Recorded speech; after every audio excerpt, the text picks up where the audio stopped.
लगातार बेटियां जो है दुष्कर्म का शिकार हो रही हैं। एक पंडित के का बलात्कार किया, आज वही प्रधानमंत्री जंगल राज बना दिया पूरे देश को। इनकी हमें गर्दनें फिर काटने पड़ेंगे, समझ लो। कभी होता है उस पर भ्रूण हत्या का वार, तो कभी होती है अंधियारी गलियों में शिकार।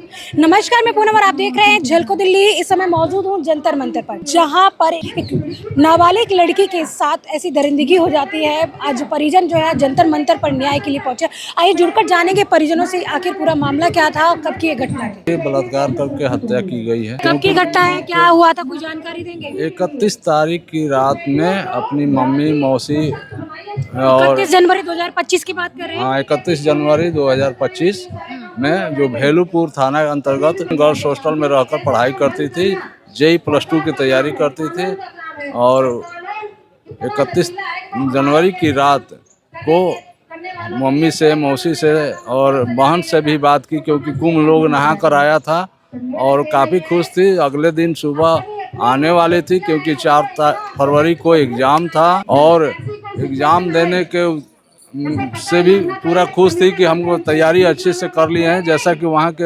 हॉस्टल की लड़कियों भी बताई कि काफ़ी खुश थी, घर जाने वाले थे। लेकिन रात में उसके साथ ऐसा घटना घटता है कि उसका दुराचार करके हत्या कर दी जाती है और किस्सों को एक खिड़की के ग्रिल में सहारे लटका दिया जाता है, जिसका एक पैर जमीन पर और एक पैर चौकी पर है। इस तरह की घटना घटती है और पुलिस प्रशासन जो वहाँ का है पूरी तरह लीपापोती में शुरू के ही दिन से लगा हुआ है। आज आप जंतर मंतर पर किस लिए पहुंचे, क्या लगता है न्याय मिल पाएगा प्रशासन के द्वारा? न्याय के ही उद्देश्य से जंतर मंतर पर और पूरे देशवासियों से मैं आह्वान करता हूं कि आप लोग हमारा समर्थन करें, हमारी बेटी को न्याय मिले, जिससे दोषी को फांसी की सजा तय हो। पोस्टमार्टम रिपोर्ट में क्या आया है? पोस्टमार्टम रिपोर्ट में हम लोग को ज़बरदस्ती ले गया, यहाँ से बिना पंचनामा पर साइन कराए, बिना FIR दर्ज कराए पोस्टमार्टम रूम में हिला दिया पुलिस वहाँ की, यूपी पुलिस, वाराणसी की पुलिस।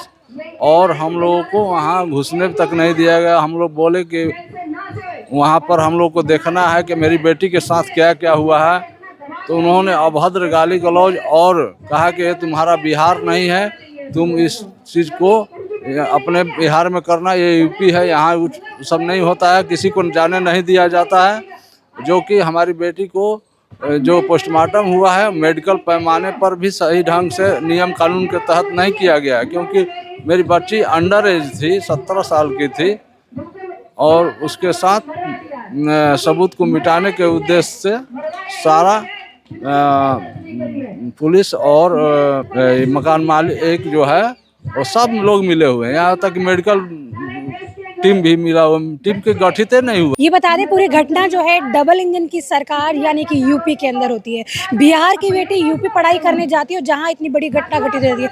परिजनों का आरोप बच्ची के साथ दुष्कर्म हुआ, पर क्या राजधानी दिल्ली हो, बिहार हो या यूपी, लगातार बेटियां जो है दुष्कर्म का शिकार हो रही हैं। जो दुराचार करके हत्या किया गया है उसको सुसाइड का रूप देने में कोई कसर नहीं छोड़ा है। और हम तो अपनी बेटी को बेटी पढ़ाओ बेटी बचाओ के अभियान के तहत मुख्यमंत्री योगी आदित्यनाथ जी के क्षेत्र और प्रधानमंत्री मोदी जी के संसदीय क्षेत्र में भेजे थे, लेकिन मेरी बेटी के साथ बहुत बुरा हुआ है। हमारी परिवार की एक बेटी का बिहार में पुलिस की सांठगांठ से एक पंडित के का बलात्कार किया और सारा शासन उसको बचाने के लिए दौड़ रहा है। जो बेटी के साथ दुष्कर्म हुआ है, इस तरीके की जो आप बात कह रहे हैं, कोई एविडेंस है आप लोगों के पास? दुष्कर्म हुआ, पंडित की लड़के ने किया था? हाँ, लड़की ने फोन पर 2-4 बार बताया है कि मुझे ये आदमी बहुत परेशान करता है, मुझे गलत तरीके से देखता है। दूसरा एक सर्कमस्टेंशियल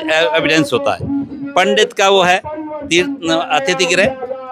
अगर कोई घटना हो गई, ये मर्डर होगा, पुलिस आती है, सबसे पहले उस जो वो स्थल है उसके लोगों को पकड़ती है, आसपास के वर्कर को पकड़ती है, मैनेजर को पकड़ती है और मालिक को पकड़ती है। हो गया, डिस्पोजल कर दिया, ना किसी को सवाल किया गया, ना उसको पकड़ती है। अब इसमें पुलिस की सांठगांठ क्यों है?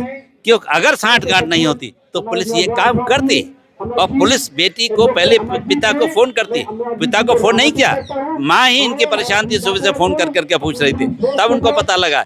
इन्होंने फोन नहीं किया कि आपकी बेटी के साथ दुर्घटना हो गई है, और वो दौड़ के आए। फिर क्या उनको ये फर्क नहीं था कि आप अपनी बेटी ले जाइए, कहाँ दाह संस्कार करेंगे, यहाँ करेंगे तो यहाँ करा देते हैं, बिहार ले जाना तो बिहार ले जाए। जंतर मंतर पे जो आज हमारी जो बेटी है, जो बेटी को दर्दनाक मौत की गई है, इसकी जो ये शर्मनाक है।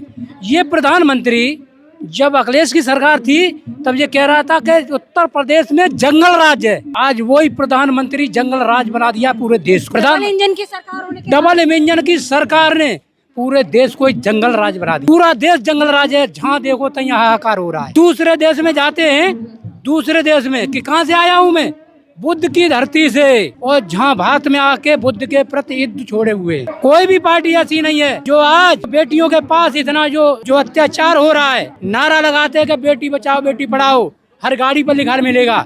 मैं कई गाड़ी वालियों से मैं भिड़ गया हूँ, मैंने कि ये तो नारा मेट दो, बिल्कुल मेट दो, है ना। बेटियों को बचाने के लिए संघर्ष करिए। क्यों संघर्ष कर रहे हैं? बेटी बचाओ बेटी पढ़ाओ का अभियान आप लोगों ने जरूर सुना होगा, और बेटी बचाओ बेटी पढ़ाओ हमारे देश के अंदर देख रहे हैं किस तरीके से सफल हो रहा है।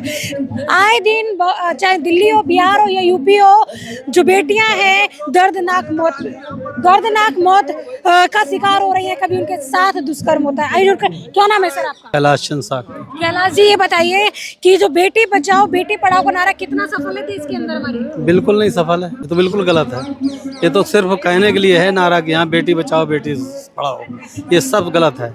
और प्रधानमंत्री जो है देश का ऐसा बना है, अब की बार 6 साल चल रही है, इसने तो बेड़ा गर्क कर दिया देश का। ऐसी नहीं होने चाहिए, और ये एक ही समाज को ये सरकार दावा दे रही है, दूसरे को कुचल रही है, और ये चाहते हैं कि हम देश पे पूरा राज करे और सब हमारे नीचे जैसे पहले गुलाम बने हुए थे, इसी तरह से अपने समाज को और सभी समाज को गुलामी के में ढकेलना चाहते हैं। इसलिए मैं ये चाहता हूँ कि ऐसी सरकार को बदल देना चाहिए। ये सरकार बहुत निकम्मी है और सभी को न्याय नहीं दे सकती है, केवल एक दो वर्ड पे ही ये चलती है और बाकी को सबको गुलाम बनाना चाहती है। न्याय तो अभी तक नहीं मिल रहा है, न्याय होना चाहिए कि जो आजकल लड़कियों पे बहुत ज्यादा अत्याचार हो रहा है, और खास करके एक समाज पे कहीं ना कहीं हम दोषी नहीं है क्या लड़कियों पे अत्याचार होने का? उसके दोषी तो हैं, लेकिन हम लोग तो ये चाहते हैं कि ऐसा न हो, और ऐसे प्रधानमंत्री इस बार चुने गए हैं जो कि एक ही समाज को ज्यादा टारगेट किया जाता है। राज्य के अंदर इतनी बड़ी दुष्कर्म हो जाता है, इस मामले में क्या? सर जी, आज जो हो रहा है यहाँ बहुत गलत हो रहा है, क्योंकि हमारी जो सरकारें हैं, चाहे हमारे उत्तर प्रदेश की सरकार सही, चाहे समझ लो हमारे बिहार की सरकार सही, आज सर जी जो समझ लो हमारे समाज के ऊपर सर जी जो मतलब अत्याचार हो रहा है, इसके लिए सर मैं इतना सर क्या बताऊँ आपको, मेरे को यही लग रहा है हमें फिर सम्राट अशोक फिर बनना पड़ेगा, और इनकी हमें गर्दनें फिर काटने पड़ेंगे समझ लो, जब तक ये हमारा, क्योंकि हमको नहीं, हमारी बहन बेटियों पर इतना अत्याचार कर रहे हैं। आज हम सब लोग सर इसलिए बहुत परेशान है समझ लो। जंतर मंतर पर पहुंचने का उद्देश्य हुआ जो यहाँ देख रहे हैं बच्ची का जो वहाँ बनारस में जो घटना हुई है, इस तरह से बहुत ही शर्मनाक है। और वहाँ बनारस में हमारे माननीय कहिए प्रधानमंत्री अगर वहाँ सांसद है तो तुरंत होना चाहिए, इतना देर नहीं होना चाहिए। अब बताइए, अब जैसे यहाँ ब्रजभूषण वाला कांड हुआ था तो चीफ जस्टिस को लेना पड़ा था, संज्ञान लेना पड़ा था, जब जाके FIR हुआ था। यही देश की स्थिति है। अब वो कहते हैं महिला दिवस मनाते हैं, महिलाओं का सम्मान करते हैं, खाक महिलाओं का सम्मान करते हैं, जब वहाँ सांसद होकर नहीं होता है। यहाँ वो प्रधानमंत्री होकर के यहाँ जो बेटियां जो बैठी थी जंतर मंतर, और पिछली बार जो एक FIR नहीं होता है, और जबकि देश में झूठा केस जो है हजारों लाखों आदमी के पीछे होता है, और सच केस होने में इतना देर लगता है। बच्ची के साथ क्या हुआ? दुष्कर्म हुआ है? क्या हुआ है? हुआ है, उसको सीधे मार दिया गया है। दुष्कर्म करने के बाद उसे मार करके और उसको दिखाया गया है कि नहीं वो आत्महत्या की। न्याय मिल पाएगा यहाँ जिस तरीके से भीड़ आकर बैठी है? बस कोई अगर हम चाहेंगे सब लोग मिलके तो जरूर मिलेगा, न्याय मिलेगा। मिलेगा। क्या कहना है इस नेहा के बारे में? क्या स्नेहा के परिजनों ने कहीं ना कहीं अपनी बेटी को जो न्याय दिलाने में देरी कर दी, लेकिन जैसे अब हम लोग अगर इकट्ठे सब लोग खड़े होंगे साथ में तो न्याय जरूर मिलेगा। पूरी घटना आपने परिजनों के माध्यम से सुनी कि किस तरीके से आज जंतर मंतर पे पहुंचे। पूरी जो घटना जो है आपको बता दें यूपी में हुई और बिहार की बेटी थी जिसके साथ ये दुष्कर्म होता है, उसके बाद उसकी हत्या कर दी जाती है। परिजनों ने काफ़ी गंभीर आरोप लगाए और तस्वीरें आप देख सकते हैं पीछे। आज काफ़ी लोग जो हैं यहाँ जंतर मंतर पर पहुँचे हैं ताकि स्नेहा जो यानी कि 17 साल की नाबालिग बच्ची थी जो उसके साथ दुष्कर्म हुआ, उसके बाद उसकी हत्या कर दी जाती है, उसको इंसाफ मिल सके, उसको न्याय मिल सके। पर सोचने वाली और देखने वाली बात यह है कि भारत जैसे देश के अंदर न्याय व्यवस्था इतनी ठप पड़ चुकी है कि न्याय देरी से मिलता है और न्याय देरी से मिलने का मतलब है ना मिलने के बराबर। इस वीडियो को ज़्यादा से ज़्यादा शेयर करें। इसके साथ ही देखते रहे जल को दिल्ली में। कैमरामैन नरेश के साथ पूनम।